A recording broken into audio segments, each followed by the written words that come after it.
Alright guys, I am here, sitting down with the first Shadow himself for a little Q&A session.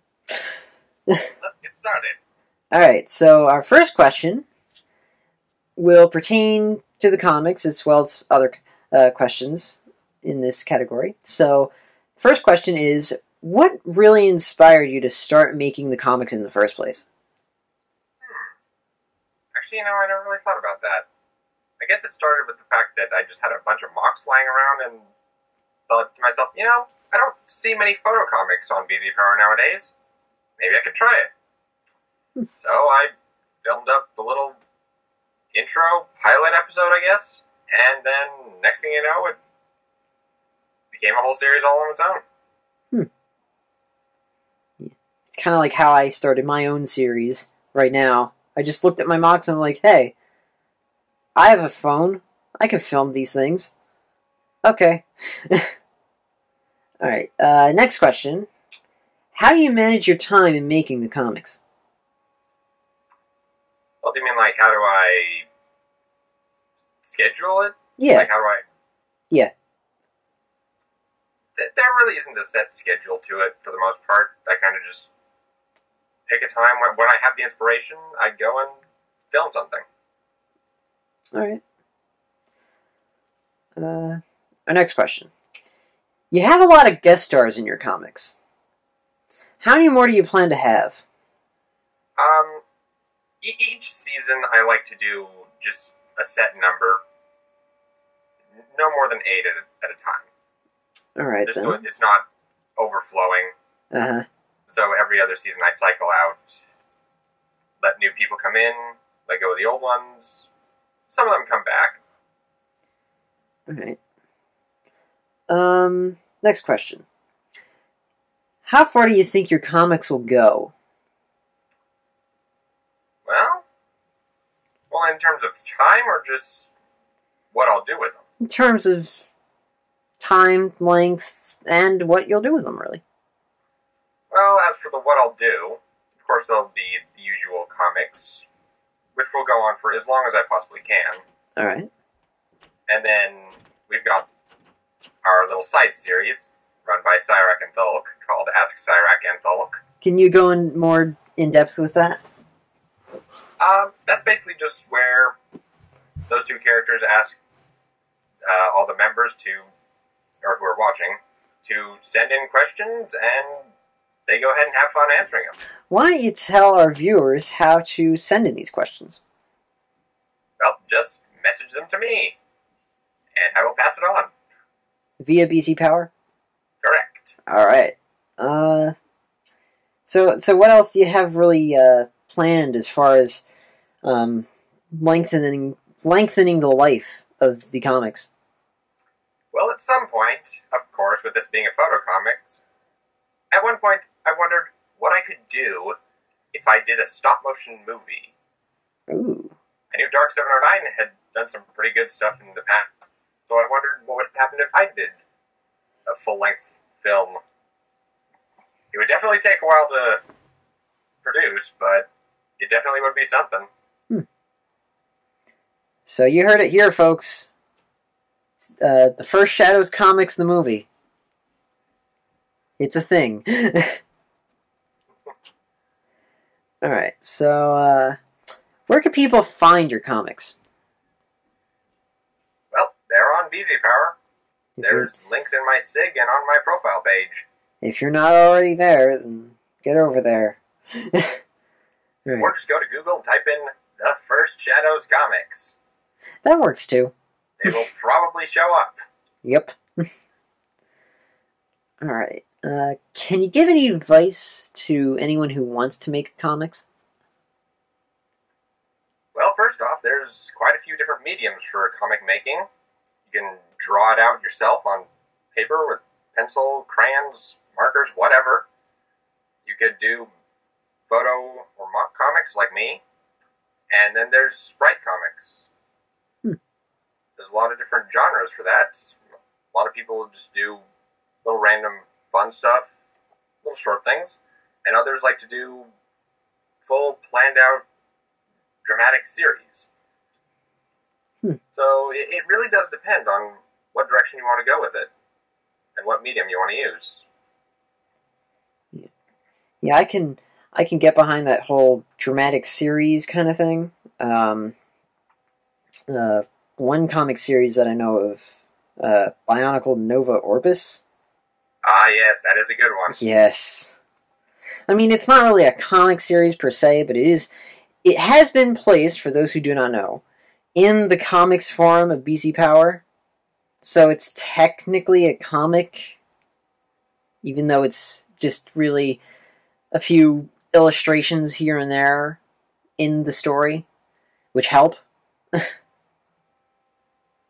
a lot of effort is put into it, and it has turned out remarkably well. Oh yeah, if Bionicle was a continuation instead of a reboot, which, don't get me wrong, I think it's fine doing. I think it's doing really well as a reboot, and I'm perfectly open to the fact that it is a reboot, even though there are some fan theories that it's not really a reboot but a continuation. But I think Nova Orbis could be a true contender for being the true continuation to Bionicle if it was official.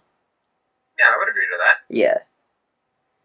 And for those of you who are new to this series, I made an episode on Nova Orbis a while back, so I'll probably annotation or put it in the description at some point in this video when I'm editing. So, why don't we move on to our next question, and our final question for this section before we move on to the next section.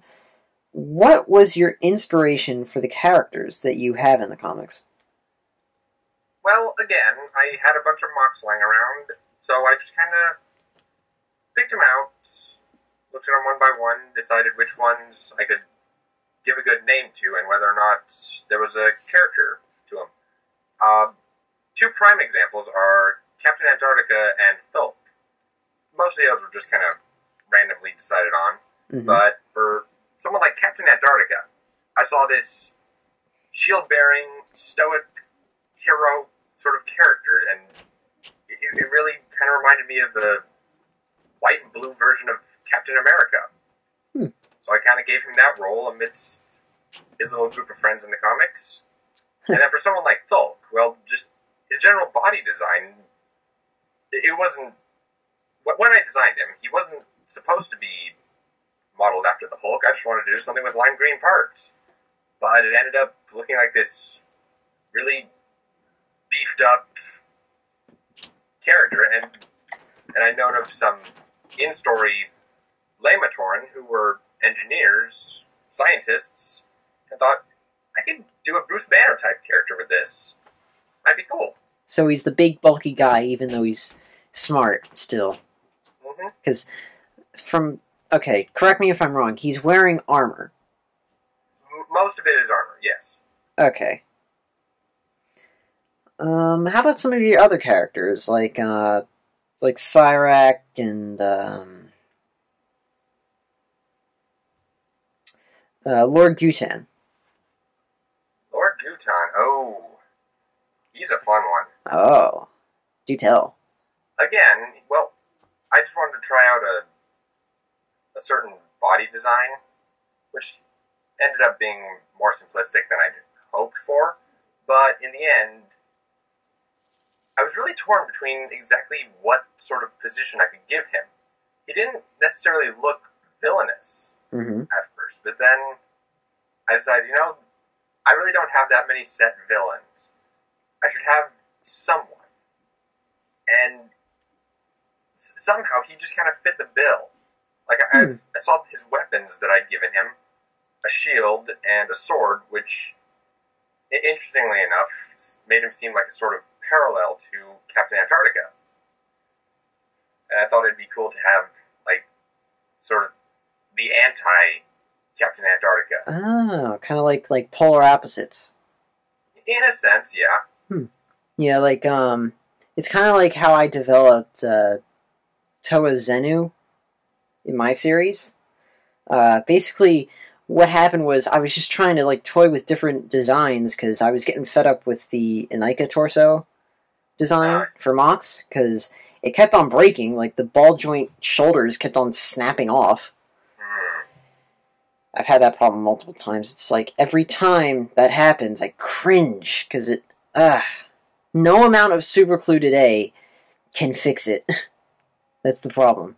But anyway, what I was trying to do was take the really tall CCBS torso and make it into a Bionicle sort of style.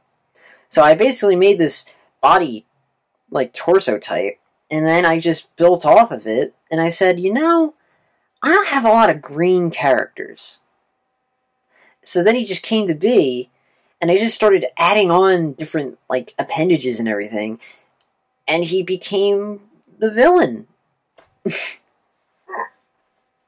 He somehow eventually became the villain because I gave him the Suletu, the Kongu and Ica mask, and I always thought it looked evil.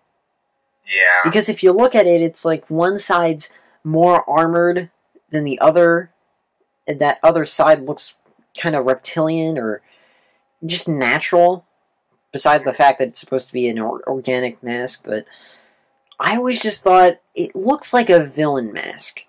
So why not make it into a villain mask? And that's what I did. Nira, or Nira, as I now pronounce it, because other people use that name, Nira.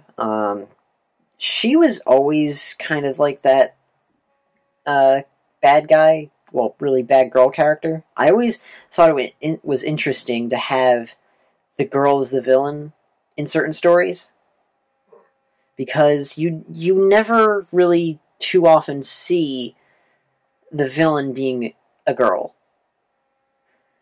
And basically she's supposed to be, for those who don't already know yet, a Makuta. You heard it here first, people. Yeah. Then, yeah, pretty much that. Okay. Any other characters you'd like to go over real quick? Not too many, but I'll go with Cyrac. Alright. Because he's one of my favorites, and the dim-witted manager of the comics. How that position, we have no idea. Well, he got his own show, so... So I guess we trust him with something. But no, his design... I just wanted to do something with a spare Rockshi spine I had lying around, and the Borok head shield in Kid-Orange color that came with Kitongu. Wanted to do something with that thing, but as a torso.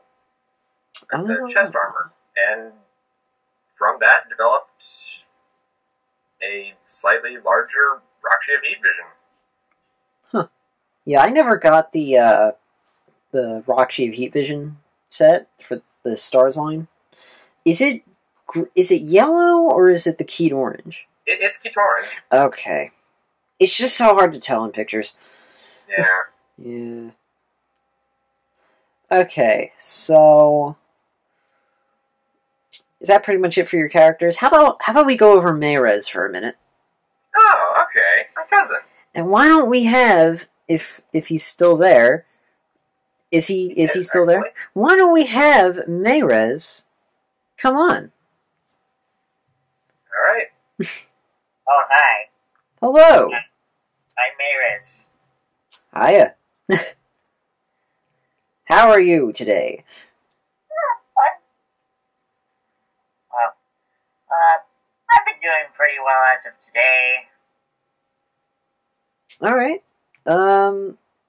Why don't we go in depth of, what your character is supposed to be like in the comics?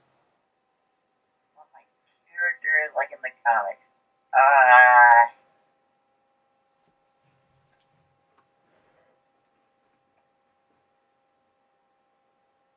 I originally intended the character Meirez to...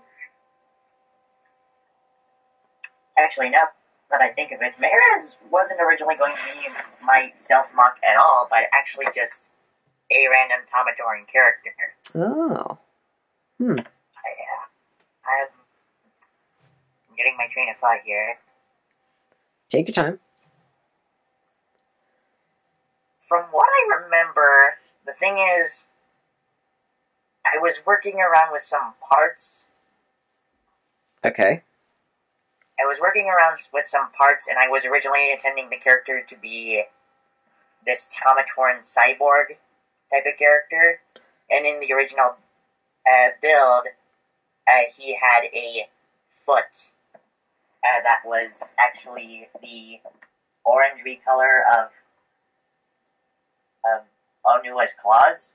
Oh. Alright. Eventually, we decided that this could be my main character. My self-mock. Alright. But what was a real, inspiration just to make him your self-mock?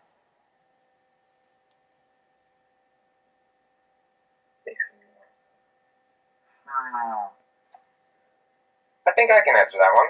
Alright, then. Go ahead.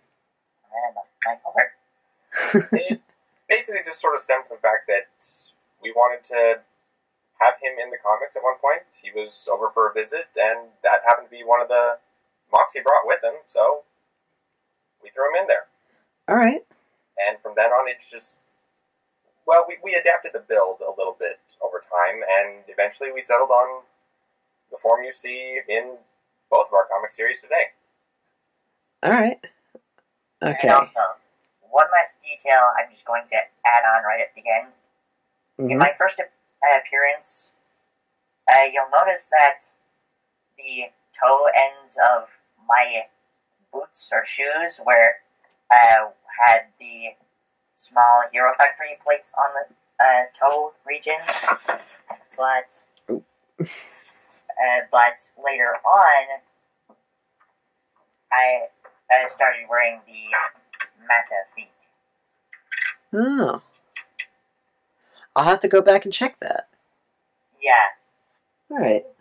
I think I'm going to make that a continuity note in my comics at some point. Yeah. One of the characters just say, and after looking at your last image, I noticed that you were wearing different shoes back then. Yeah, something like that. Yeah. Actually, a real quick question, back to T1S, which is, Yep. For people who don't know, that's the first Shadow for short. Is it too late to be a guest star on Season 2? At this point, I'd say yes. Oh. Because for this season, I wanted to do something a little bit different, and instead of just doing kind of whatever I felt like for each comic, this time I wanted to sort of plan things out. So I do have set storylines, and I want to try to follow that. Okay. Alright, so... Season 3 is completely available. So far, only one person has signed up for that. Can I be second? Absolutely. Awesome. Alright. Why don't we move on to our next section? Alrighty. Okay, so for our next section, and our first question of the next section, how did you get into Bionicle in the first place? Well, I'd first heard about it on a TV commercial, and I wasn't really sure what to think about it. It just looked like a bunch of odd robot characters that seemed weird to me at first. Okay. But then, a cousin of mine, she wanted the Leiwa set for her birthday. That was back in 2001. So we got it and it piqued my interest just a little bit. And one day, when I'd saved up a good $10, went down to the nearest Fred Meyer's and bought myself Toa Galley. Oh, Galley. And before you knew it, I was hooked. Wow. Yeah. That was back when the canister size sets were, what, like $7? Something like that, yeah. Those were the days. Now they're going on $15-20. Yeah, something like that. Remember when Prutaka was $20? Remember when some of the like the vehicles were $20? Yeah. The Boxer, I think. The Boxer. Oh. I never got that set, but I'm Neither pretty sure did it I. was $20. Wow. Mayrez says, "Where did the good times go?" Yeah. I mean, I do. Real quick, I do think that like what they're asking for with some of the larger $20 sets is kind of highway robbery at this point. Yeah. Like some of them are just like Tahu is a good example. Oh, and the best example is Pohatu. Oh, He's not even $20, but he's $15, and he has a lesser parts count than some of the protectors. Yeah. I mean, I feel like in that case they could have made him taller. Oh, definitely. Yeah, they could have done so much more with him. And it's like, when I saw the first pictures of Pohatu, I was kind of disappointed. Because I'm like, he always gets the short end of the stick. Just look at his Fantoka form. Oh. Yeah. I mean, the propellers were a nice touch. Oh, yeah, they were, but It just, in general, it wasn't very... It wasn't as standout as, say, Right. Kopaka in that wave. Oh, definitely. Kopaka looked really cool in that wave. I regret not getting that set. I remember when I first saw the preliminary images for 2008, I was thoroughly disappointed when I saw that Pohatu had propellers, Kopaka had wings, but it looked like Lewa had nothing. That was back before they had the CGI flames coming out of his little rockets in his shoulders. So to me, it just looked like he had these big silver armor plates and was flying with his mask. Like, come on! They get flight equipment, but he doesn't? He's the total of freaking air! Yeah. But then I took a closer look, and I'm like, oh wait, he has jetpacks. Yeah. Those jetpack I wish I had, like, at least one of those jetpack pieces, because they look really cool. They are. Yeah. And Lewa's mask in that, just, it looked like it really fit his style. I mean, it even has, like, propellers in it. Mm-hmm. Yeah. Okay, so... You can tell that was a mask built for flying. Oh, definitely. Yeah. Alright, so... To kind of play off of this, what was your favorite year with Bionicle thus far? Oh. You know, every year had its good points. Very true. I think in terms of story, sets, and just all-around awesomeness, I'm going to have to go with 2007. Alright. Yeah, because that was the year after we saw the Paraka, which is where the story really turned dark and got super serious. Yeah, that's when I got hooked. We expanded the universe. We got to see more of it. And then suddenly, 2007 was kind of like the bridge between that and the whole big reveal the next year. So I think 2007 really had a lot of potential and was probably by far one of the best years out of the whole original run. I can definitely agree with that. Like, I mean, for me, the tie is between 2006 and 2007. Although 2008 was also very well done, because it was really good for story. Yeah, some of the characters in 2008 that were introduced in 2008, I love. Like Makuta Gorast. Like Krika. Yeah, Krika and Gorast are two of the coolest Makuta. Period. Gorast is probably one of the best, in my opinion. I mean, what if she was the Pterodax? That would have been cool. Or better yet, if she had replaced him, like at the last minute. Oh, that would have... Like, if any of those Makuta have replaced him at the last minute. If they had... Maybe not a Karax. Yeah, he was kind of dumb.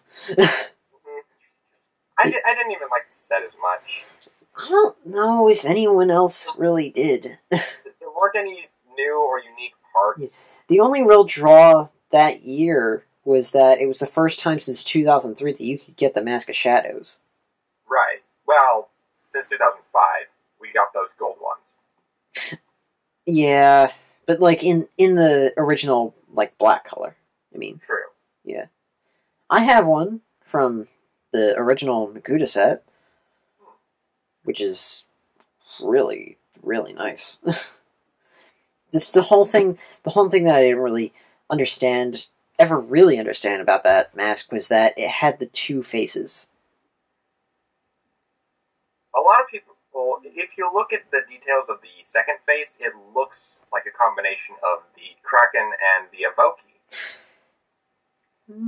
But of course, everyone knows that, and so a lot of people think it's supposed to be the set version of the Mask of Light and Shadow. No, well, I have the normal version. I don't have the movie version. Yeah, the normal version. Yeah, now that I think about it, I can kind of see what you're getting at. The details of the mouth, it has those little spikes coming into the side. I always thought that was kind of like what was Makuta Antraz, his set form. Oh, he had like the fangs grown into his mask, kind of. I always thought it was kind of like that, but it might have been for the Evoki style. I don't know. Yeah. In terms of masks, some of my favorite designs are the Iden, as well as I'm just gonna go out and say it. I love the Ignika. Yeah. That's just like overall one of the best designs they could have done with any mask, really. Yeah, definitely. Like you can't top how like cool it looks. Like when you look at that, you know it's powerful. You know it has like all of this going for it. Although to be honest, for the first few times I'd seen it, I didn't even realize that the shape on the front was even like a humanoid figure. Uh-huh. I didn't see it at first. Yeah, I kind of realized that it was a human figure in 2000. I want to say really late 2007 to early 2008 that I realized it. Because we didn't get a lot of good images of it in 2007. Because they were all like rendered images and everything. In 2008, when we got the set, we got a lot more images. Mm-hmm. Especially for me, because I wasn't online much then. So my only real medium was the comics. Right. Because the books, you had to go out and buy the books if you were going to find them, because chances are they wouldn't have them at the library. So for me, it was the comics, and even then you didn't really get a lot of good images. I mean, you had Stuart Sager. Which, don't get me wrong, he's not a bad artist, but ball joints for hands, come on. The style wasn't always the greatest. The style, like, it just kind of fluctuated with me. Mm-hmm. Yeah, it was good in the beginning, and then toward the end it was kind of weird. Alright, so why don't we move on before we get carried away to the next question, play off what we were talking about. Your favorite character in Bionicle. Well, your favorite characters, like if you want to go with hero and villain. Speak your mind. Alright. We've gone on pretty long, so I'll try to keep it short as possible. We can go as long as we want, man. Alright. Well, favorite characters. The problem with that is that I know all of them, frontwards and backwards. Oh, he's walking BS01, people. For villains, I don't know why. I just always felt this draw to Pterodax. Everyone. Like, a lot of people see him as maybe being overdone as a character, but you know what? He is like the ultimate villain. There was just so much to him, and it was done so well, even in later years. Like, it's starting with Time Trap. From then on... Oh, Time Trap was a great There was book. no way you could get around the fact that this was the ultimate villain. Because he is. The ultimate puppet master, controlling everything, knowing when it was going to happen. He had the plan. Yeah, that's what I loved about the plan, was that he planned, like, when he was drafting everything out, he planned for every single setback and every single, like, contingency. So he, basically, it could go either any way, it could branch off in any direction, but he would always arrive at that one conclusion where he would rule the universe.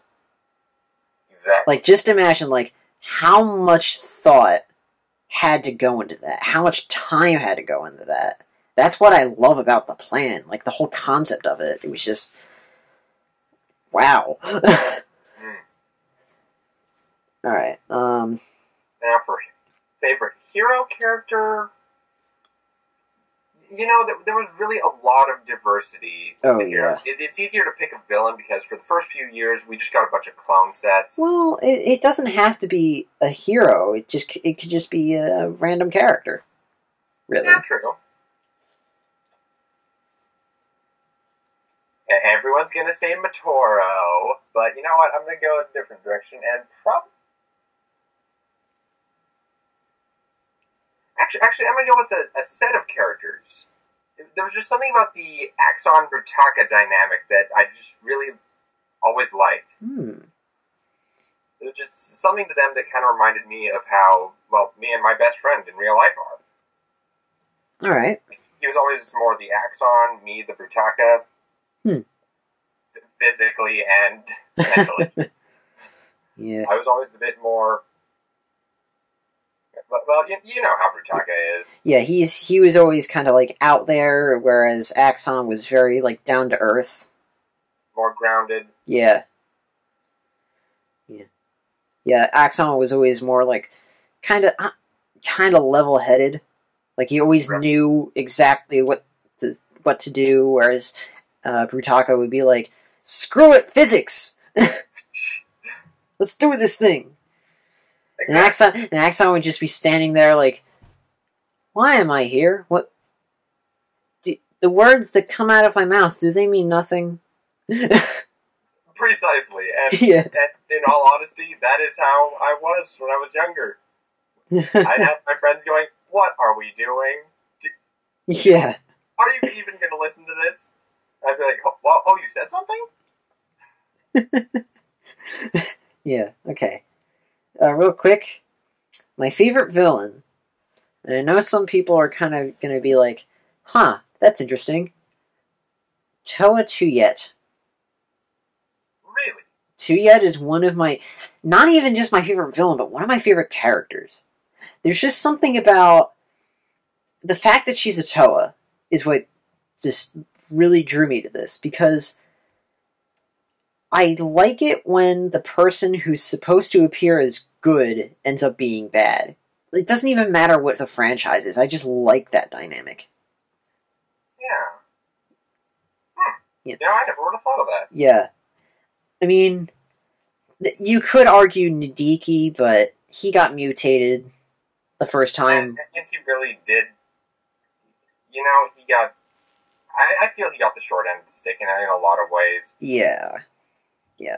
But he had potential. He really did have potential, but it was never really worked on. Like, they killed him off, and then he got that one short story, but you really didn't see any more of him. But the thing is, like, deciding between those two is that Nadiki, all he did was betray Lee Khan to join the Dark Hunters.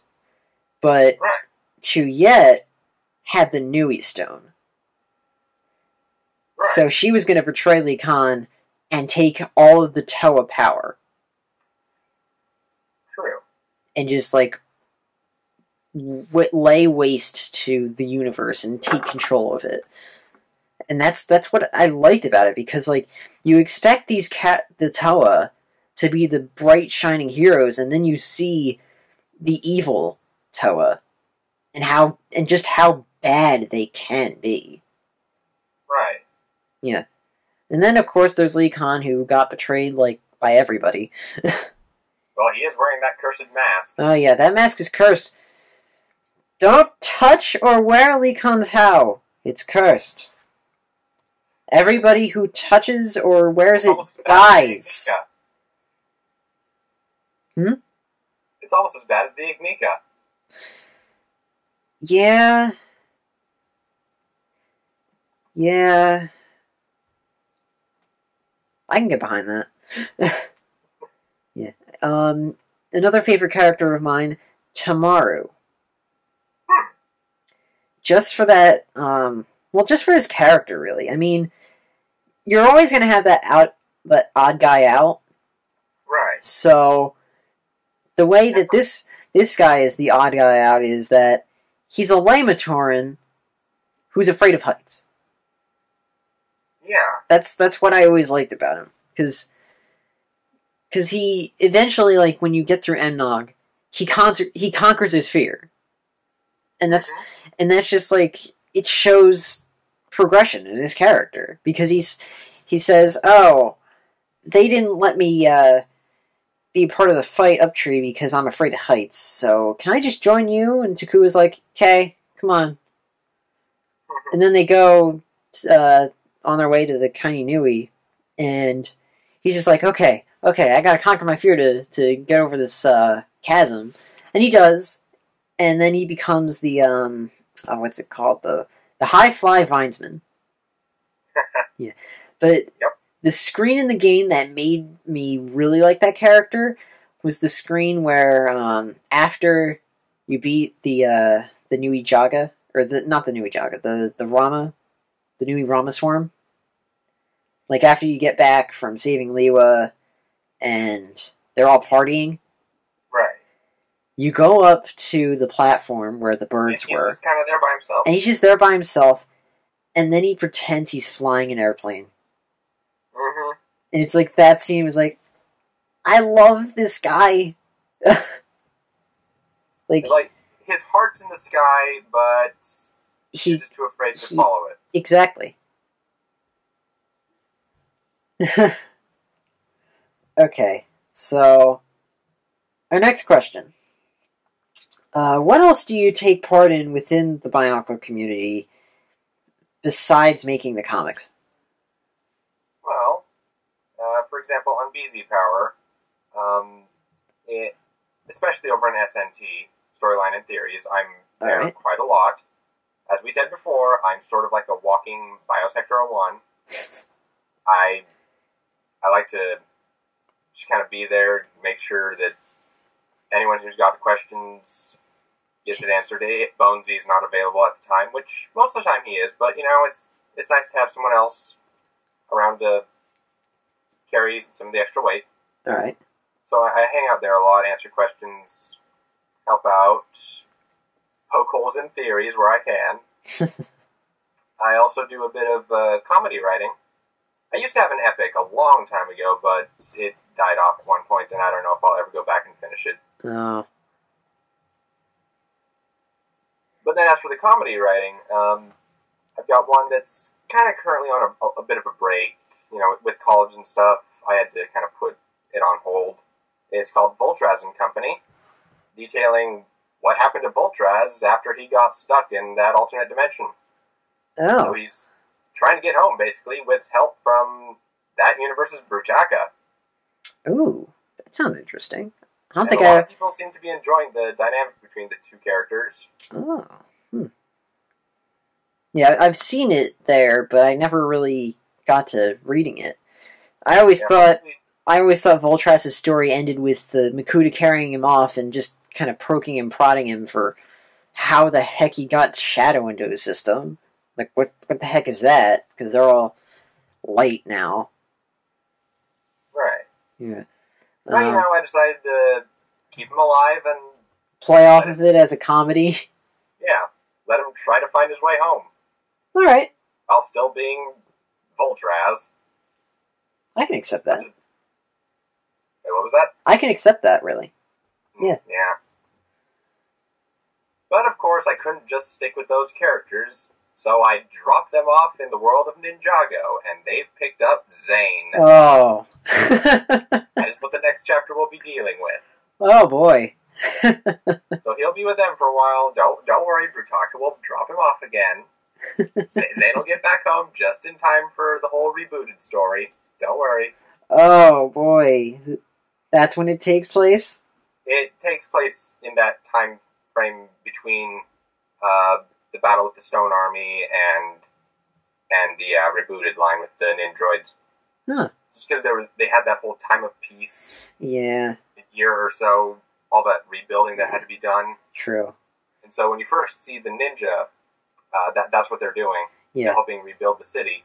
Oh. And so Zane basically takes a little break to help these guys get where they're going. That makes sense. Yeah. Zane is one of my favorite characters in Ninjago. I do want to get the Titanium Ninja, or the Titanium Dragon set. I have gotten the keychain for the Titanium Ninja, and I'm very impressed with the style of the minifig, that I want to get the minifigure. Only turn-off for me is no metallic hairpiece, but you know what? I've got a black one. Or even if you can find a gray one, because those exist. I think I actually have one.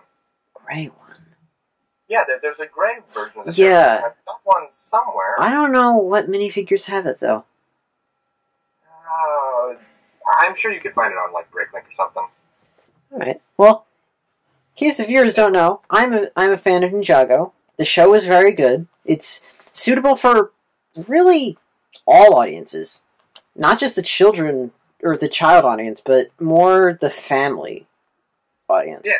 Because there are a lot of family aspects, like, my favorite relationship in that show has to go to, the relationship between Garmadon and Lloyd.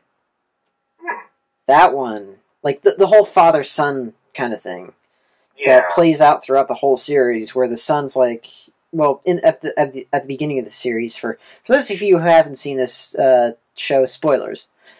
For those of you, so, the way it plays out, where Garmadon is still, evil, Lloyd's like, hey, you can still be good, or you still have the capacity to be good, and that plays out until the battle with the Stone Army, where Garmadon does go evil, and Lloyd has to be the ultimate good to defeat his father, and then that finally happens, and then Garmadon turns into the good guy again, steering Lloyd in the right direction. Yeah, so it's kind of like a trade-off kind of thing. And then have you seen the entire series? Like the... Up till now, yeah, I've seen the majority of it. At least the last few episodes. Okay. Have you seen the end of this current season? No, I have not. Oh. Alright then. I won't go any further then. I wouldn't say where I've left off, but, spoilers for some people. Yeah, I've seen the entire season, the latest season that is, and I don't want to spoil anything, so we're gonna cut off that right there. Okay. Yeah. I'll finish off with the whole what else I do by saying that there is one little club that I accidentally helped start on BZ Power. We're called the Kanohi Force. Oh. We don't do too much, but right now what we're doing is doing a sort of collaborative comedy. Okay. So that's basically just written by most of us. We alternate writers. There's a bit of a break right now. I don't remember who's supposed to write the next chapter, but hopefully it'll be up sooner or later. Okay. I've been wanting to read the Kanohi Force for a while now, and I can never find the time to sit down and read it. Yeah. Yeah. I have read the first chapter. Yeah, okay. And I think there's this was, of course, written by me. Yeah, there's 7 chapters now or something. Something like that, yeah. Oh, I've got a lot to catch up on. Oh, and one other thing that I do. Okay. And some of you may not have heard of it, but, well, with Bionicle back, there's the whole new little webisodes that they have, and there's an interesting animation style. And in the past, we had a Machinui online game creation kit for people who want to do that kind of sprite comic. Yeah, the sprite kits. But up till that point, I hadn't seen anyone do a kit based on the new animation style. So, I took the jump on it and created what I call the Akotomation kit. Ooh. So that is available over in the comics forum. Yep. There's also a link in my signature and on my profile page, so go to those and you should find it. It is a very nice kit. Along with that, I believe you've made a mask sheet? Yes, there is a mask sheet, and I am, hopefully in the next week or so, I'm going to begin work on the Toa body kit. Ooh. So not only can you make, for right now... Right now it's just protectors. Yeah, protector sized. You can use the body type of both the normal protectors and, like, the protector of fire, right? Right. Yeah. And the protector of earth, which is identical in the animations. There's just the slight detailing difference on the chest for the blaster. Because he has a hardcore Gatling gun in his chest. I will add that little bit in as well. Yeah, there was a short little, like, art piece on BZ Power at some point. I think I know the one it was like, it was like a Kodo Science or something. Yes. That was great. Protector, what have you done? Looks like a job for Kodo Science. Yeah, and then I commented, like, man, what if a Toa had this? Oh. And then I'm like, I would run. I would run very far. I would run very, very far. I would want to get off of that planet that Toa inhabits. At that very moment. I don't want to live on this planet anymore. Exactly. I mean, imagine if Onua had that. Oh, wow. Just stand out of the way, people. I'm gonna blow stuff up. Don't fight, or I shoot you all. Yeah. Well, crap. Yeah. That's okay. That's actually one thing that kind of gets me mad about Onua in the animations. I understand he's supposed to be kind of like, the drowsy kind of character. And he's supposed to be the wise character. So why does he sound so slow? Especially in, like... Still trying to wake up. Yeah, especially though in episode 8. We must work together! Yeah, and that's another thing about episode 8 that kind of gets me mad, is that they went through these great lengths to get these elemental golden masks, and they don't use their elemental powers. Oh, I haven't seen the new episode yet. Oh, really? No. Yeah, they kind of put it up in English, but it's really supposed to be in... I think it's supposed to be in Korean, but it's only Korean subtitles. Oh. So it's there. I think someone took out the subtitles, though, and was able to make it out into English. Yeah. I'll have to look it up. Yeah, it's pretty interesting. I mean, it's a good fight between the Lord of the Skull Spiders and the Toa, and it shows that the Toa are working together, but I feel like it wasn't executed to the best of its ability. I mean, if they could play the card that the Toa need to be able to, like, really have a grasp on their power, kind of like the whole true potential thing with, like, the Ninjago characters and everything. Right. Or maybe the portion of Legends of Metro Nui, where they had to be able to find out what their mask powers were. Right. I feel like they could have that play into the story somehow, but I feel like it would have been better if they actually mentioned it somewhere. Oh, yeah. Yeah. Like, we can't use our... Like, if they mentioned it briefly in the animation itself, they could have said, like, we still need to find out, like, how to use our power. Right. Yeah. Alright. Alright, we got a few questions left. So why don't we finish up? What's your life like outside of the Bionicle community? Well, college, mostly, which is A mix between fun and boring, as much as that can be. I know how it is. I'm also a college student.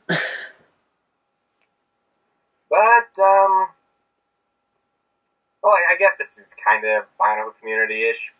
But just this past weekend, I went to Bricks Cascade. Oh, yeah. Nearby where I live. Normally I don't go to these conventions, but you know what? I thought, might as well. Okay. I mean, I'm in the area, I have the time, I should at least get involved in this. And you know what? It really was fun to kind of interact with other members of the online community in person and just kind of see each other as, not just as different user profiles on a website, but just as people. Like, get to know everyone on a more personal level. Yeah. Which was fun. Now, a little bit of behind the scenes. Yesterday we were recording lines for this episode. Mm-hmm. And amidst recording lines, my good friend here told me a very interesting story regarding Roa McToa. Oh, yeah. Why don't you tell that story? Well, she was at the convention. And For those of you... Okay, first, for those of you who don't know, Roa McToa is the person who won with... who won the Battle for the Gold Mask competition. For the Gold Skull Spider mask. The 14 karat gold mask. And she won with Akutan? Makuta of Makoto. Yes. Please continue your story. And, well, first off, I helped pull that thing out of the box, and believe me, it's huge. Oh, man. The work she put into it is astounding. Do pictures do it justice with how big it is? No, not at all. Oh, wow. Actually, you will see a little comic from me, which I unfortunately haven't gotten to. Of course, I brought a few of the comic characters along for the convention, and they were on display. And so, at one point, when we weren't really doing anything, not during public hours, I just said, okay, you know what, I'm going to do a comic.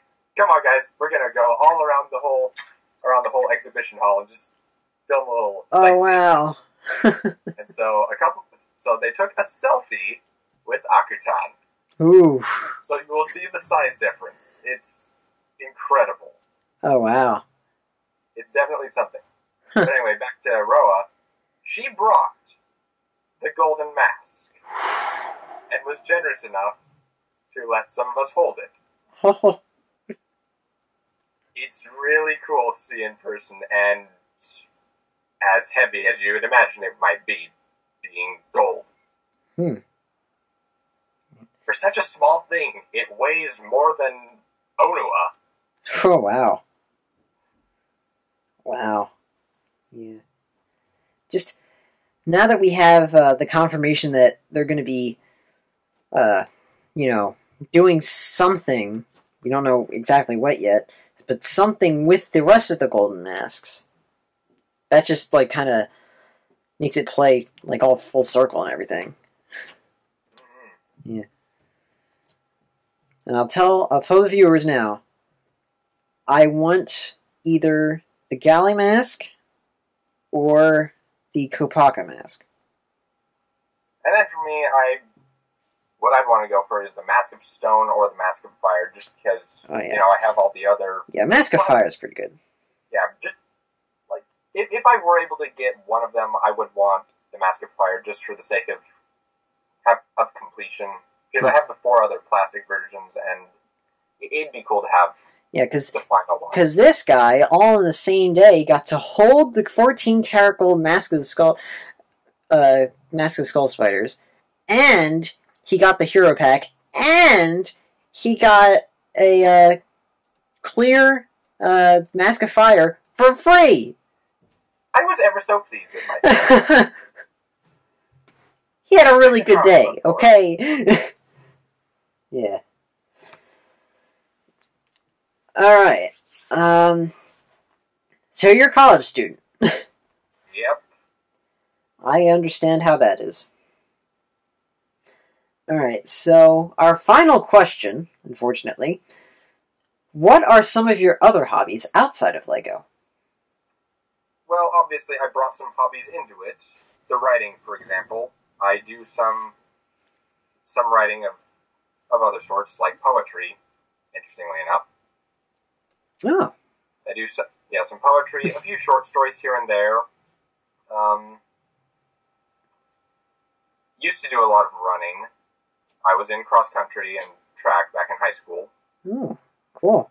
So yeah, it is nice to get out and about, do something, just fresh air, movement, and fun. It's fun to do that, I think. I'm actually, I've been practicing the trumpet since I was about 10 years old. So it would be 8 years now, and I love it. Right now I'm in a university concert band, and it's basically like a 6th class for me. Even though I'm not getting any credit for it, I don't go to that college that I participate in, but I have been with them since my junior year of high school.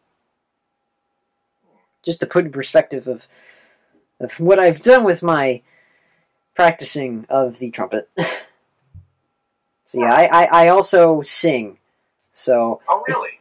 Oh yeah, I've been in the state chorus for 6 years in a row when I was in high school, and a little bit of middle school, but yeah.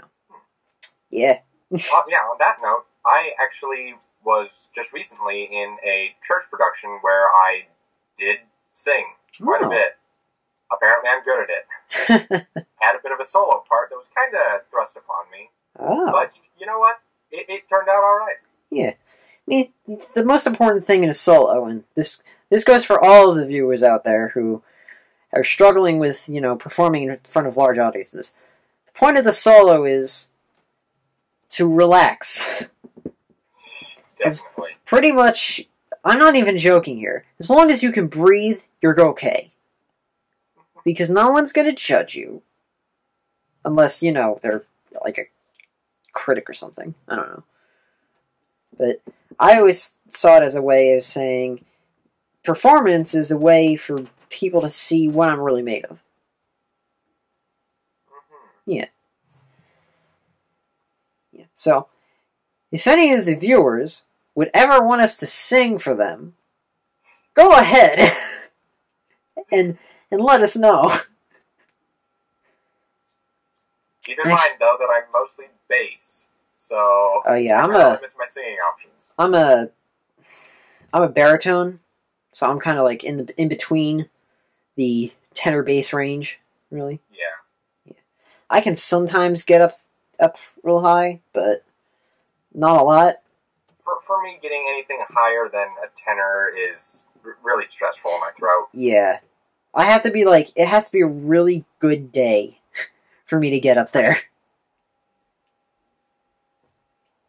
I gotta be on my A game. Mm-hmm.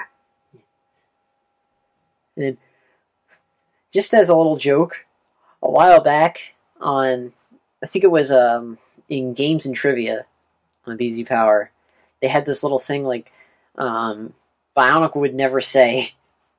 And someone said pterodax. So I decided to do the first 4 lines of a parody of just for fun, Kanye West's remix of Stronger. Oh boy. In the point of view of pterodax. If you want to go find it, go ahead. I will have to look that up. But I've been toying with the idea of actually making it into a thing. To have it be the entire song, instead of beside the chorus, it would be the entire thing being the plan. Oh. Yeah, being the steps of the plan, and then eventually getting into his confrontation with Motonui at the end of the story, and uh-oh, the phone's ringing. Okay, then. We're good. But, like, with it ending at his confrontation with Motonui, and then, you know, how it ends from there. Right. Yeah. But I've been toying with that idea for a while, and if I ever decide to finish that, like, to play off of those 4 lines that I did write, was it 8 lines? I don't really remember now. But those lines that I did write, I've been curious as to what I could do with that. So maybe I could do a parody. Maybe. I'm not too big on rap in general. I'm more of a classical. I'm classically trained. I also like jazz. Jazz is a thing. I mean, it's kind of a thing if you're a trumpet player to be jazzy. I've played solos. I've played features, which are basically full-length solos with a band in your background. Yeah, and they're stressful. Yeah. Like the first one that I ever had to play, I had 5 days to prepare. Oh, really? Yeah, before I had to perform it in front of the audience. But I did it. Like, the key to performing, and I actually just gave a speech on this in my public speaking class, is if you make a mistake, don't broadcast it. Just play off of it. Just keep going and hope no one noticed. Pretty much. I mean, you play off of it. Like, if I made a small mistake, I made sure the audience didn't perceive it as a mistake. Right. Yeah. Alright. So you write, and you're, I guess, a closet musician? You could say? Not really musical so much. I can't really play any instruments. Yeah. I just got back into playing this year because I took a break from the concert band just to get into the college thing. Right. But then I eventually got back into it, and I love it right now. Right now we're playing a few songs by Eric Whitacre. If anyone knows who he is, he's a great musician. You probably don't know who he is, but, you know. No, it doesn't sound familiar. Look him up. Okay. He's really cool. Alright, well, I'm going to stop giving recommendations. It's been over an hour now. Oh, and wow. we have covered all the questions in very, very, very great detail. So, unfortunately, I think this is time for us to leave you viewers for another video. So, I am 40NL. And I'm the first Shadow. And we are here to say goodbye. See ya. Goodbye for now.